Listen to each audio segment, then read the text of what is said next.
Hola, ¿qué tal? Mi nombre es Johairo Angulo Sánchez. Soy estudiante de agronomía de la UNAP. Bueno, en estos momentos vamos a desarrollar una actividad correspondiente a la fase 3 del curso de microbiología de suelos. La actividad consiste en analizar las diferentes interacciones que existen entre suelo, microorganismos y planta. Ok, perfecto. Entonces, aquí está la actividad como tal. Y vamos de una vez, pasamos acá a resolver los pasos que teníamos. Entonces, dice, explique en qué forma se lleva a cabo la fijación de nitrógeno en los nódulos radiculares de las leguminosas y mencione las principales bacterias Rhizobius que intervienen. Esto es un tema bastante importante o bien importante, ¿no? Porque primeramente hay que iniciar diciendo que el nitrógeno se encuentra en la atmósfera como tal. Es decir, el nitrógeno no se encuentra en el suelo de manera natural, ¿ya? Entonces, para que la planta lo tomen, es decir, para que la planta puedan obtener ese nutriente que es fundamental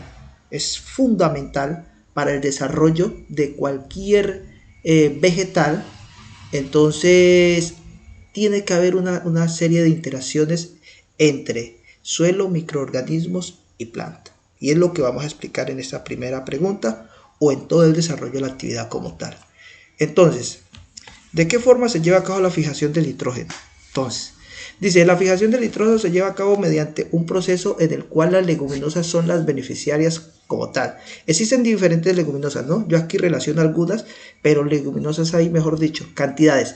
¿Cuáles son las leguminosas? Son aquellas plantas que dan los frutos en vainas, fácil de distinguir, y aquellas que tienen hojas compuestas. Sencillo. Siempre que veas una planta que tiene hojas compuestas y que da su fruto en vaina, es una leguminosa.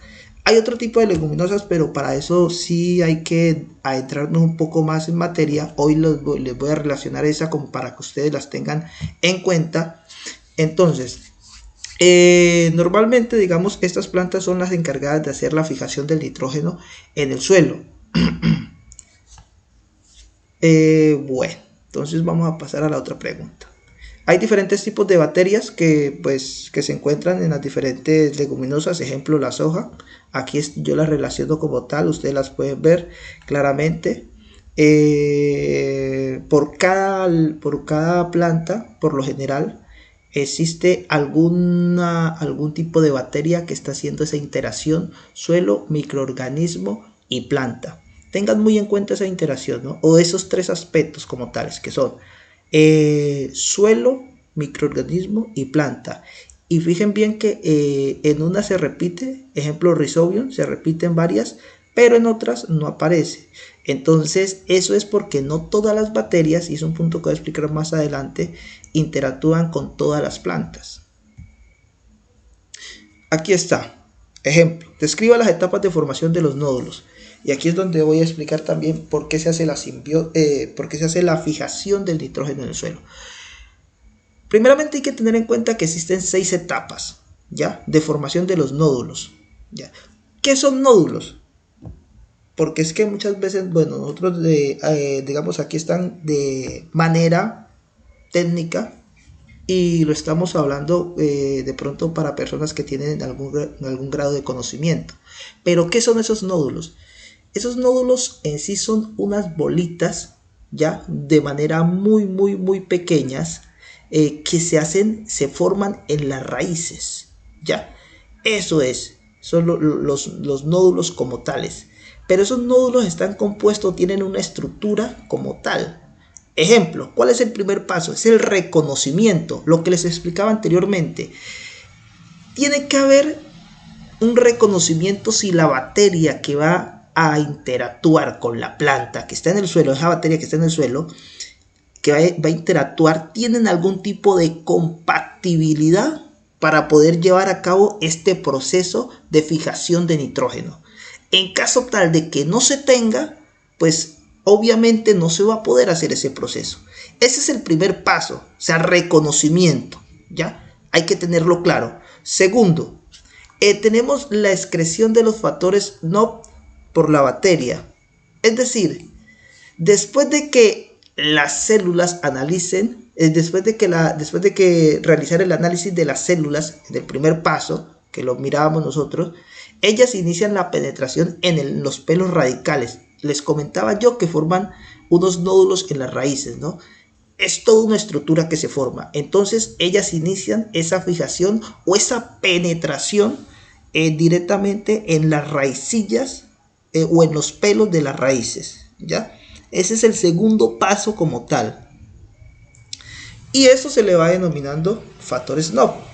Así se van distinguiendo hasta que ellas van formando, digamos, como se dice, van formando, como se dice, unas galerías, ¿no? Porque no es de pronto una raicilla o dos, sino que son varias. Entonces, invasión. Bueno, acá está el tema de la invasión.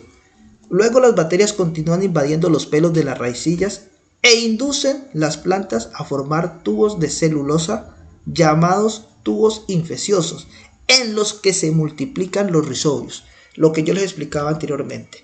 Ellos prácticamente forman una galería. Una vez ellas inician todo el proceso, se empiezan a multiplicar, ¿ya?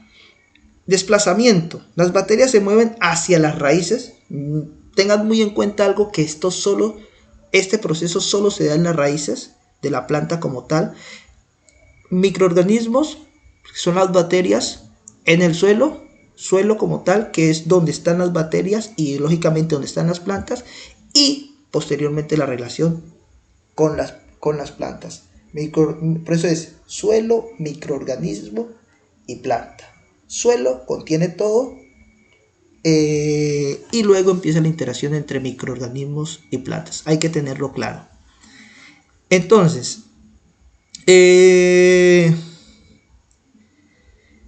existe una estimulación de cierta manera por los vegetales para que haya algún tipo de interacción entre bacterias y entre bacterias o microorganismos y plantas, ¿no? Eso es un tema también que hay que tener, se comparte algún tipo de gen, algún tipo de información, algunas células también entran a hacer una estructura como tal.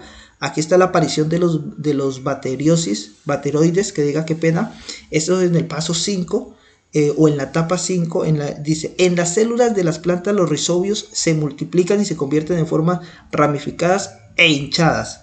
Ya les había dicho que se formaban unas bolitas, ¿no? Está claramente explicado aquí, donde aparecen las bacterias como bacterias deformando las células bacterianas necesarias para la fijación de nitrógeno. Estos están rodeados por una parte de la membrana de la planta para formar una estructura llamada simbiontes. Una palabra técnica, pero ahorita les voy a decir cómo se conoce y cómo ustedes lo pueden distinguir, y cuando ustedes les expliquen, ustedes tengan claro a qué se están refiriendo. Una vez formados, comienzan a fijar el nitrógeno. Listo, ya tenemos, como se dice, los nódulos formados. Ya ellos, mejor dicho, están prácticamente en las raíces. Posteriormente viene la división continua de células, que es luego la formación de los nódulos radical maduro. Las células bacterianas y vegetales pueden permanecer en continua división. Es decir, luego de que ya estén formadas, van a seguir invadiendo. Así de sencillo. Entonces, para ser más claro, son 6 etapas, pero esas 6 etapas se simplifican en algo sencillo, que es la simbiosis. ¿Sí? La simbiosis. Yo les dije en el principio que el nitrógeno se encuentra en la atmósfera, ¿ya? No está de forma natural en el suelo. Entonces, para que las plantas lo puedan tomar, las leguminosas, que son las que pueden hacer ese proceso, en este caso, acuérdense, tengan algo muy en cuenta, que hay otras plantas que pueden hacer este tipo también de proceso, ¿no? Pero las que, digamos, mayor lo hacen y las que más fijan nitrógeno como tal son las leguminosas. Las leguminosas forman una simbiosis. y fijan el nitrógeno en el suelo por medio de simbiosis. La simbiosis son estos 6 pasos que ustedes ven aquí. ¿Sí me hago entender? Que se caracterizan por tener unos nódulos, o es decir, unas bolitas en las raíces de la planta. Cuando ustedes vean una planta leguminosa y en las raíces tengan formadas esas bolitas como tales, significa de que está habiendo una simbiosis que está permitiendo la fijación de nitrógeno en el suelo. Eso es, hay que tenerlo en cuenta y está más que claro. Siguiente paso, siguiente pregunta como tal, de la tarea, trabajo, actividad, como se le quiera denominar. ¿Por qué algunas bacterias del género Agrobacterium pueden ocasionar simbiosis parasitaria con las plantas? Parasitarias. A ver, dice, la Agrobacterium puede ocasionar simbiosis parasitaria en algunas plantas por su composición, ya que viene de un género negativo, gran positivas, gran negativas, ¿no? Hay 2 tipos de bacteria o 2, ¿cómo se dice? 2 grupos de bacterias, gran positivas, gran negativas. Hay microorganismos benéficos, hay microorganismos dañinos, ¿ya? Hay unas bacterias que permiten la fijación de nitrógeno en el suelo de forma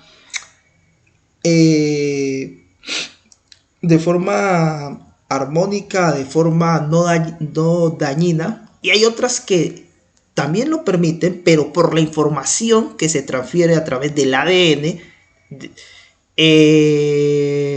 a las células de los vegetales, desafortunadamente, digamos, se hace la fijación, pero las plantas terminan lastimadas. Entonces, cuando ustedes vayan a una práctica y miran que ustedes tomaron una raicilla como tal, o las raíces de la planta de la leguminosa, si ustedes ven que de pronto existe esa simbiosis, pero hay como llagas, significa de que hay una bacteria ahí, pero que tiene un tipo de información negativo, digámoslo así, o pertenece a ese grupo de bacterias negativas que le producen tumores a las plantas, ¿ya? Ojo, hacen la simbiosis, es decir, hacen el trabajo de tomar el nitrógeno, pero en el proceso, desafortunadamente, terminan lastimadas las plantas. Continuamos. Mencione 2 asociaciones planta-microorganismos que hayan sido exploradas en estudios de fitorremediación e indique su aplicación y ventajas. Bueno, el primer estudio que tenemos, o el primer caso como tal de fitorremediación, porque hoy en día hay infinidades, la fitorremediación es importantísima en agronomía, en ingeniería agrícola, en ecología, en todas las áreas del área, en todas las materias del área agropecuaria, e incluso también es muy importante en el tema medioambiental, ingeniería ambiental. La fitorremediación es importantísima, ¿ya?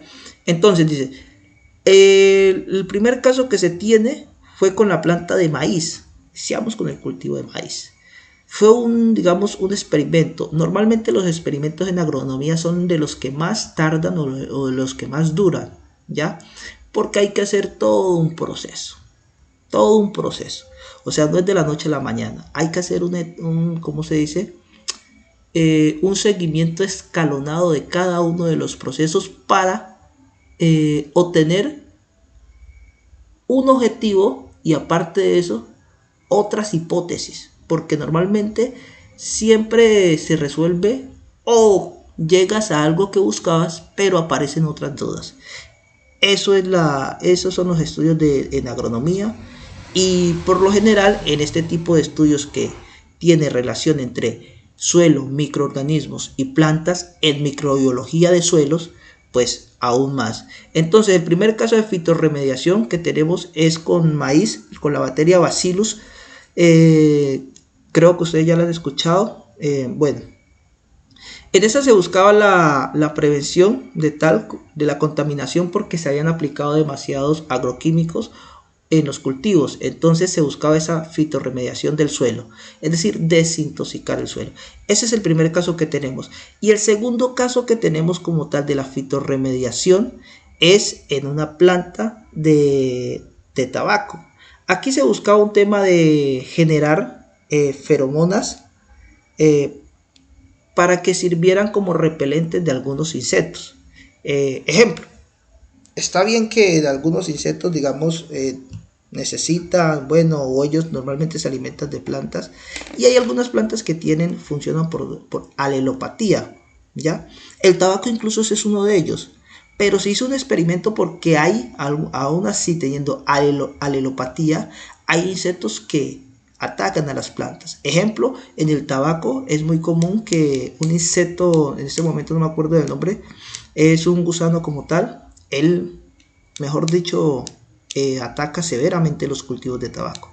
Entonces, uno de los experimentos que se hizo o que se tiene para fitorremediación fue que por medio de un gen se dio como esa solución, ¿no?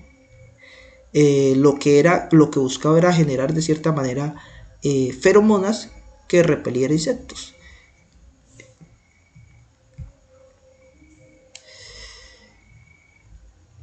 Siguiente paso.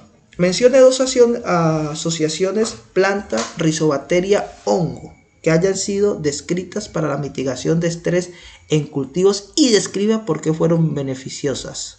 Bueno, en este caso tenemos el tema de maracuyá. Fue un proceso, como les comentaba anteriormente, largo y riguroso, como todos en esta área. Primero se hizo el aislamiento de una cepa y luego la cuantificación de la producción. Aquí les cuento lo que les dije anteriormente: pruebas de germinación, selección de cepa, pruebas de estrés hídrico en invernadero, pruebas de antagonismo, análisis y por último el resultado, el cual fue no muy positivo. ¿Por qué?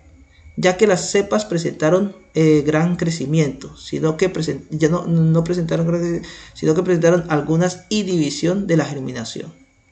Entonces, el estrés en las plantas, si lo queremos llamar así, o en cultivos o en vegetales, está ligado a muchos factores, ¿no? Han habido diferentes estudios, aquí incluso yo relaciono tres.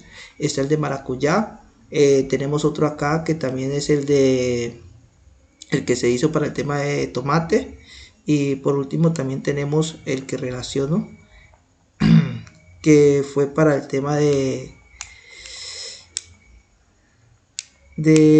querer cambiar o querer buscar mejores resultados en procesos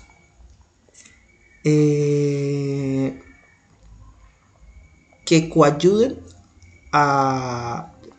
coayuden de cierta manera a evitar o a minimizar esos estrés que tienen los cultivos. Bueno, entonces el tema del estrés en los cultivos está ligado a muchos factores. ¿Cuáles son esos factores? Pueden ser medioambientales, agroclimatológicos, de suelo, falta de nutrientes, mejor dicho, infinidades de factores, ¿ya? Hay algún tipo de hongos, o hay algún tipo de bacterias que coayudan a los cultivos a que no exista ese estrés que es fatal para algunos cultivos o para el desarrollo de la planta, ¿no? Entonces aquí tenemos dos ejemplos claros. Bueno, esta ha sido la presentación. Creo que me pasé de los 10 minutos, caramba. De todas maneras, es un tema bastante importante y que realmente los invito. Es un tema, pero muy apasionante. Realmente a mí me gusta esto. Siempre mantengo leyendo sobre este tema. Así que esta ha sido mi presentación. Muchísimas gracias. Muy amables. Hasta luego.